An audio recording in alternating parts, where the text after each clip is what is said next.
कुङ्कुमचन्दनलेपितलिङ्गं पङ्कजहारसुशोभितलिङ्गं सञ्चितपापविनाशनलिङ्गं तत्प्रणमामि सदा शिवलिङ्गम्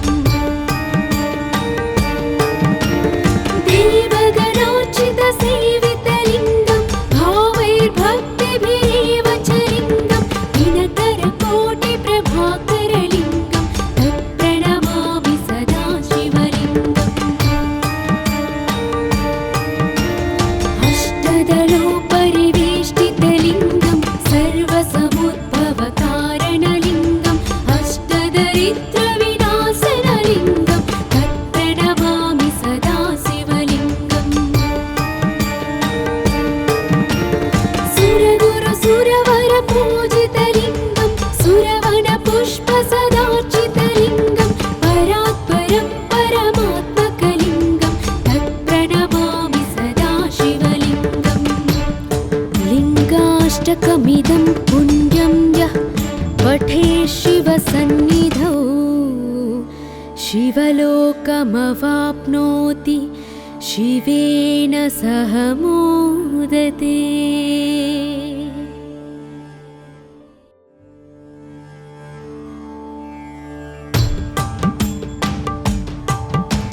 ब्रह्ममुरारिसुरार्चितलिङ्गं निर्मलभासितशोभितलिङ्गं जन्मजदुःखविनाशकलिङ्गं तत्प्रणमामि सदा शिवलिङ्गम्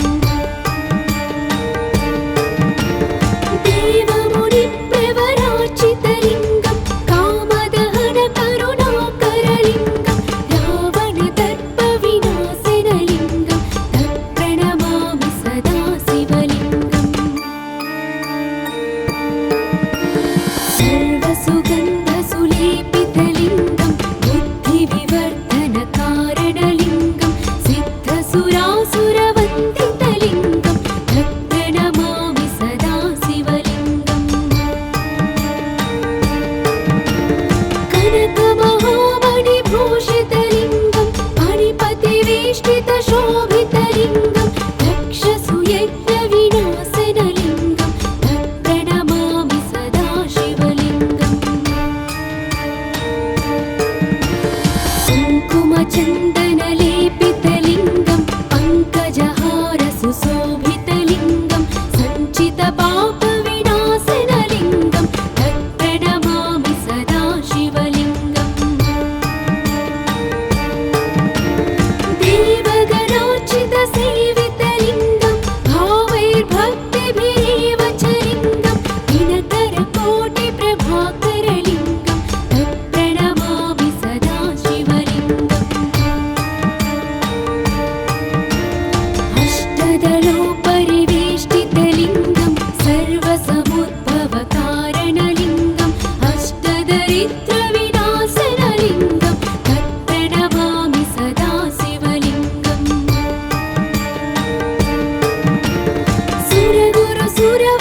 सुरगुरुसुरवरपूजितलिङ्गं सुरवनपुष्पसदार्चितलिङ्गं परात्परं परमात्मकलिङ्गं तत्प्रणमामि सदा शिवलिङ्गम् लिङ्गाष्टकमिदं पुण्यं यः पठेत् शिवसन्निधौ शिवलोकमवाप्नोति शिवेन सह मोदते।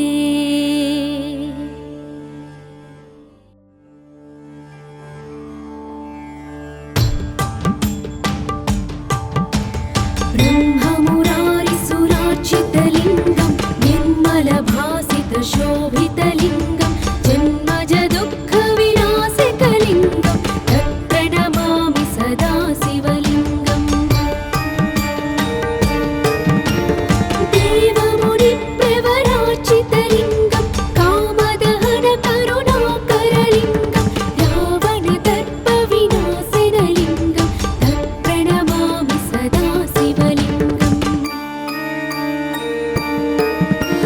सर्वसुगन्धसुलेपितलिङ्गं बुद्धिविवर्धनकारणलिङ्गं सिद्धसुरासुरवन्दितलिङ्गं तत्प्रणमामि सदा शिवलिङ्गम्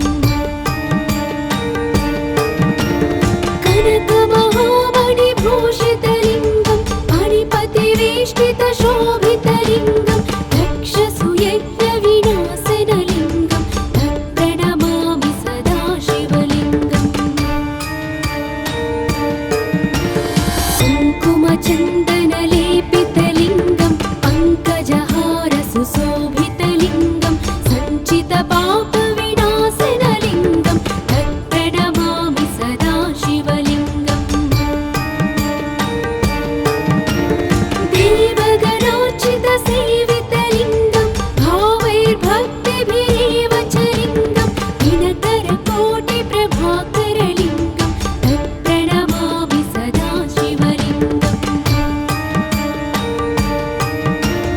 अष्टदलोपरिवेष्टितलिङ्गं सर्वसमुद्भवकारणलिङ्गम् अष्टदरिद्रविनाशनलिङ्गं तत्प्रणमामि सदा शिवलिङ्गम्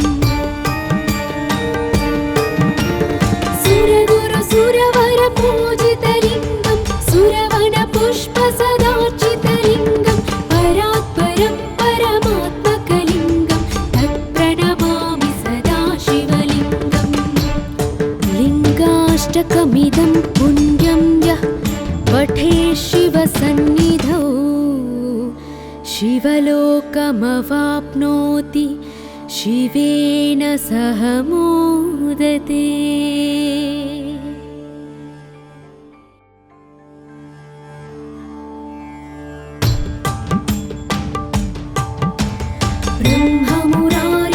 ब्रह्ममुरारिसुरार्चितलिङ्गं निर्मलभासितशोभितलिङ्गं जन्मजदुःखविनाशकलिङ्गं तत्प्रणमामि सदा शिवलिङ्गम्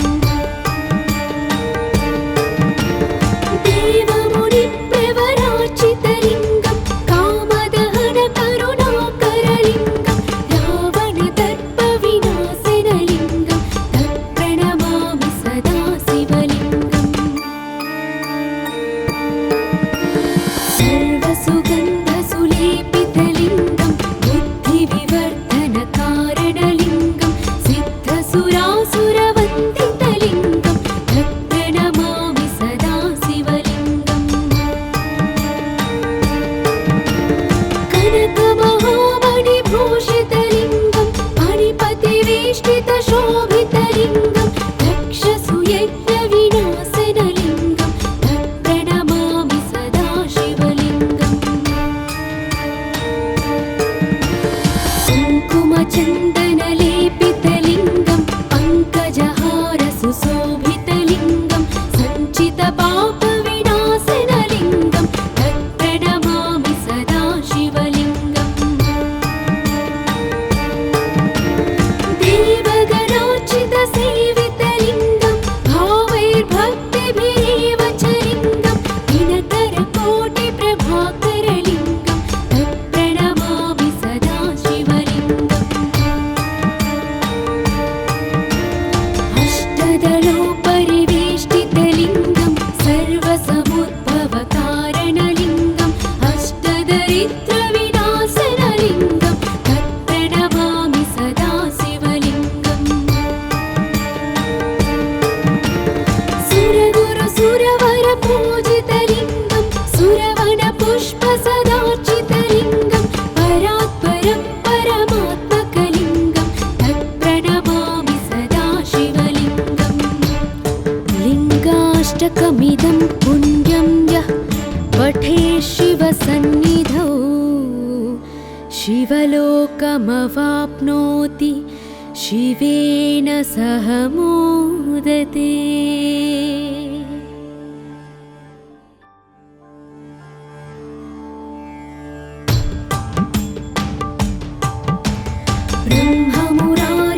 ब्रह्ममुरारिसुरार्चितलिङ्गं निर्मलभासितशोभितलिङ्गं जन्मजदुःखविनाशकलिङ्गं तत्प्रणमामि सदा शिवलिङ्गम्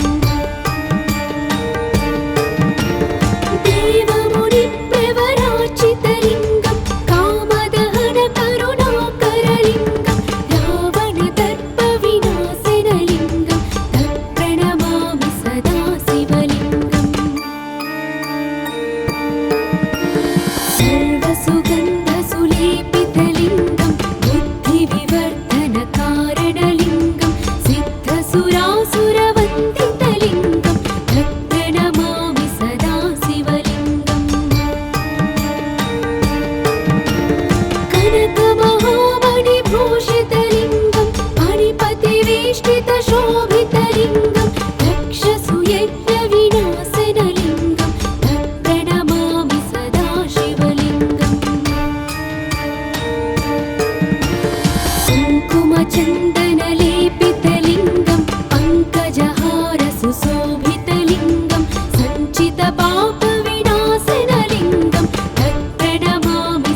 लिङ्गाष्टकमिदं पुण्यं यः पठे शिवसन्निधौ शिवलोकमवाप्नोति शिवेन सह मोदते।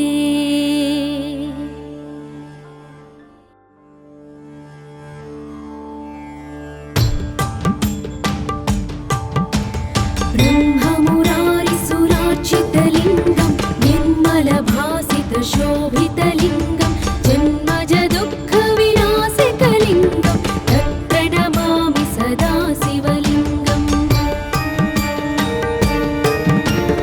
देवमुनिप्रवरार्चितलिङ्गं कामदहनकरुणाकरलिङ्गं रावणदर्पविनाशनलिङ्गं तत्प्रणमामि सदा शिवलिङ्गम्।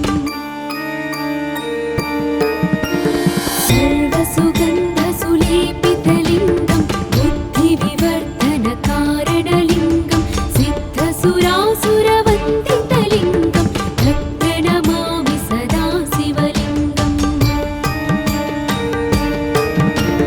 कनकमहामणिभूषितलिङ्गं मणिपतिवेष्टितशोभितलिङ्गं दक्षसुयज्ञविनाशनलिङ्गं तत्प्रणमामि सदा शिवलिङ्गम्। कुङ्कुमचन्दनलेपितलिङ्गं पङ्कजहारसुशोभितलिङ्गं सञ्चितपापविनाशनलिङ्गं तत्प्रणमामि सदा शिवलिङ्गम्। देवगणार्चितसेवितलिङ्गं भावैर्भक्तिभिरेव च लिङ्गं दिनकरकोटिप्रभाकरलिङ्गं तत्प्रणमामि सदा शिवलिङ्गम्। अष्टदलोपरिवेष्टितलिङ्गं सर्वसमुद्भवकारणलिङ्गं अष्टदरिद्रविनाशनलिङ्गं तत्प्रणमामि सदा शिवलिङ्गम्। सुरगुरुसुरवरपूजितलिङ्गं सुरवनपुष्पसदार्चितलिङ्गं परात्परं परमात्मकलिङ्गं तत्प्रणमामि सदा शिवलिङ्गम्। लिङ्गाष्टकमिदं पुण्यं यः पठे शिवसन्निधौ शिवलोकमवाप्नोति शिवेन सह मोदते।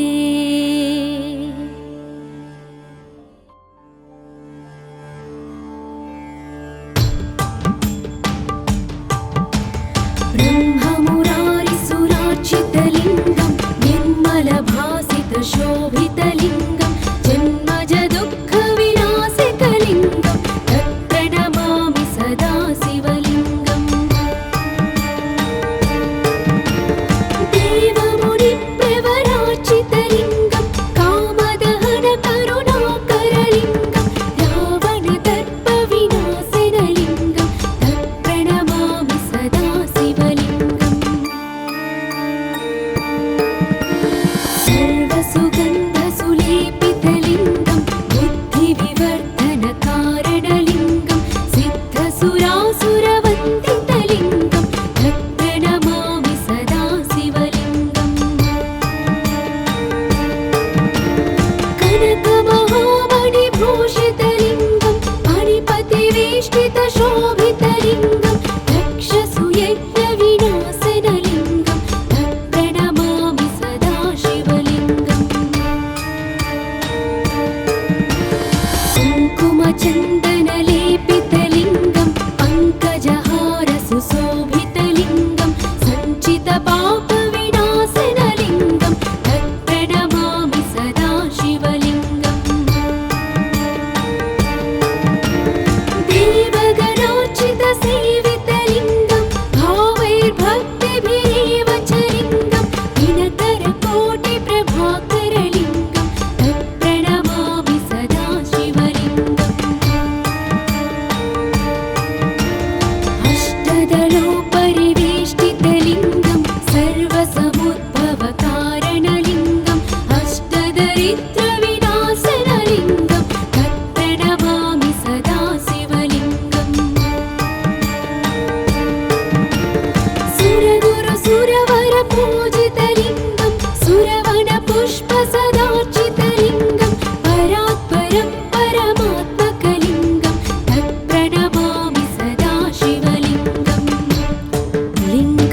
लिङ्गाष्टकमिदं पुण्यं यः पठे शिवसन्निधौ शिवलोकमवाप्नोति शिवेन सह मोदते।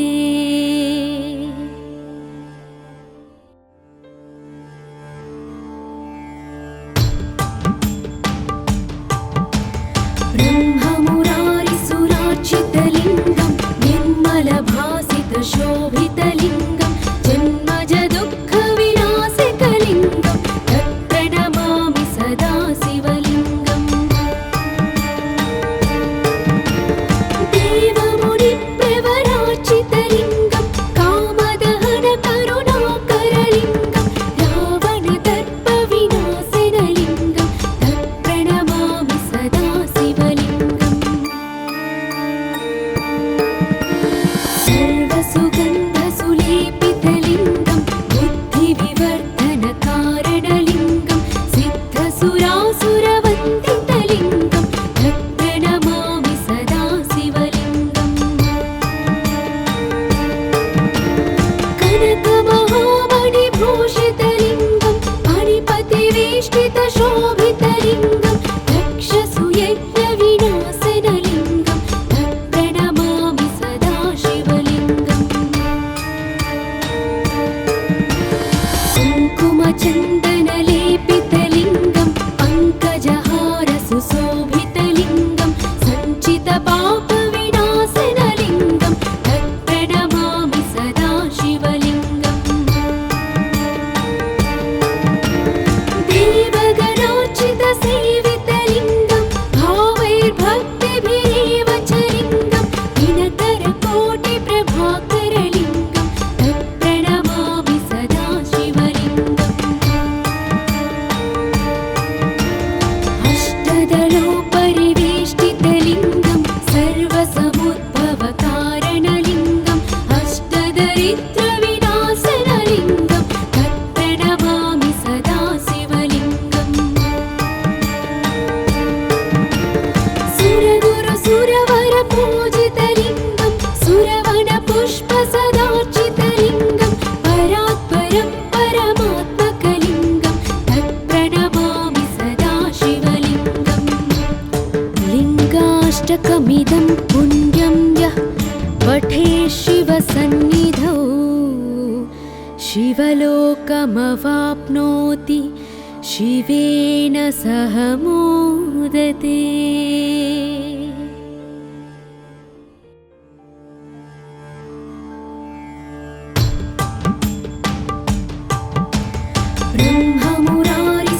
ब्रह्ममुरारिसुरार्चितलिङ्गं निर्मलभासितशोभितलिङ्गं जन्मजदुःखविनाशकलिङ्गं तत्प्रणमामि सदा शिवलिङ्गम्। देवमुनिप्रवरार्चितलिङ्गं कामदहनकरुणाकरलिङ्गं रावणदर्पविनाशनलिङ्गं तत्प्रणमामि सदा शिवलिङ्गम्।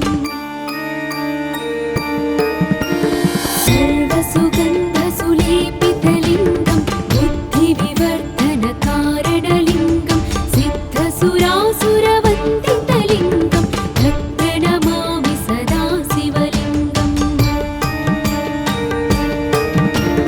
कनकमहामणिभूषितलिङ्गं मणिपतिवेष्टितशोभितलिङ्गं दक्षसुयज्ञविनाशनलिङ्गं तत्प्रणमामि सदा शिवलिङ्गम्। कुङ्कुमचन्दनलेपितलिङ्गं पङ्कजहारसुशोभितलिङ्गं सञ्चितपापविनाशनलिङ्गं तत्प्रणमामि सदा शिवलिङ्गम्। देवगणार्चितसेवितलिङ्गं भावैर्भक्तिभिरेव च लिङ्गं दिनकरकोटिप्रभाकरलिङ्गं तत्प्रणमामि सदा शिवलिङ्गम्।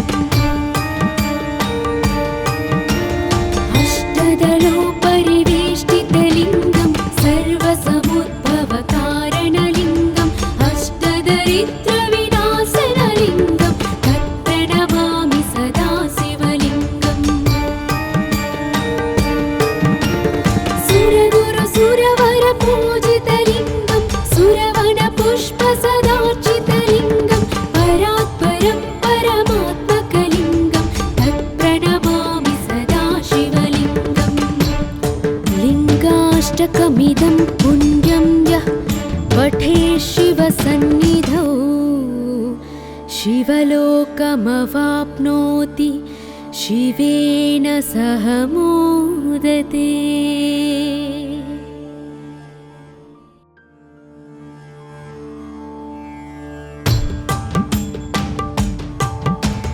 ब्रह्ममुरारिसुरार्चितलिङ्गं निर्मलभासितशोभितलिङ्गं जन्मजदुःखविनाशकलिङ्गं तत्प्रणमामि सदा शिवलिङ्गम्।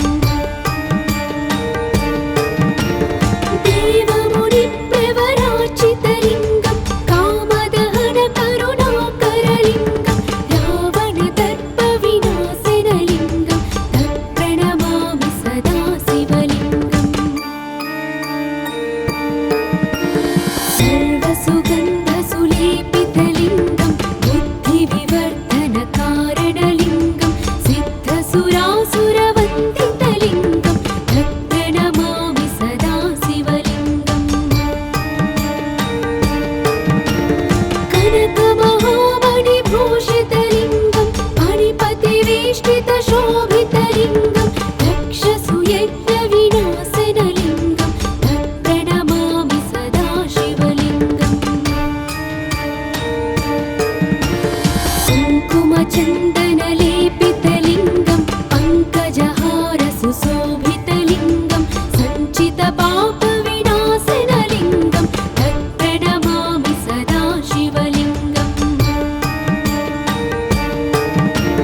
देवगणार्चितसेवितलिङ्गं भावैर्भक्तिभिरेव च लिङ्गं दिनकरकोटिप्रभाकरलिङ्गं तत्प्रणमामि सदा शिवलिङ्गम्।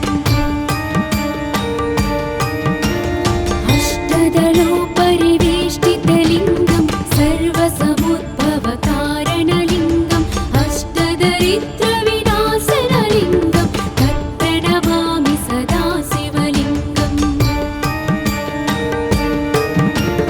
सुरगुरुसुरवरपूजितलिङ्गं सुरवनपुष्पसदार्चितलिङ्गं परात्परं परमात्मकलिङ्गं तत्प्रणमामि सदा शिवलिङ्गम्। लिङ्गाष्टकमिदं पुण्यं यः पठेत् शिवसन्निधौ शिवलोकमवाप्नोति शिवेन सह मोदते।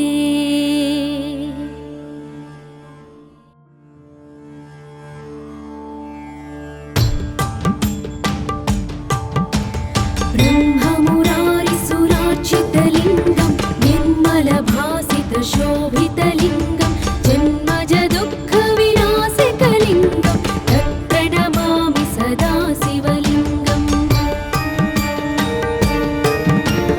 देवमुनिप्रवरार्चितलिङ्गं कामदहनकरुणाकरलिङ्गं रावणदर्पविनाशनलिङ्गं तत्प्रणमामि सदा शिवलिङ्गम्। सर्वसुगन्धसुलेपितलिङ्गं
चन्दनपुष्पसदार्चितलिङ्गं परात्परं परमात्मकलिङ्गं तत्प्रणमामि सदा शिवलिङ्गम् लिङ्गाष्टकमिदं पुण्यं यः पठे शिवसन्निधौ शिवलोकमवाप्नोति शिवेन सह मोदते।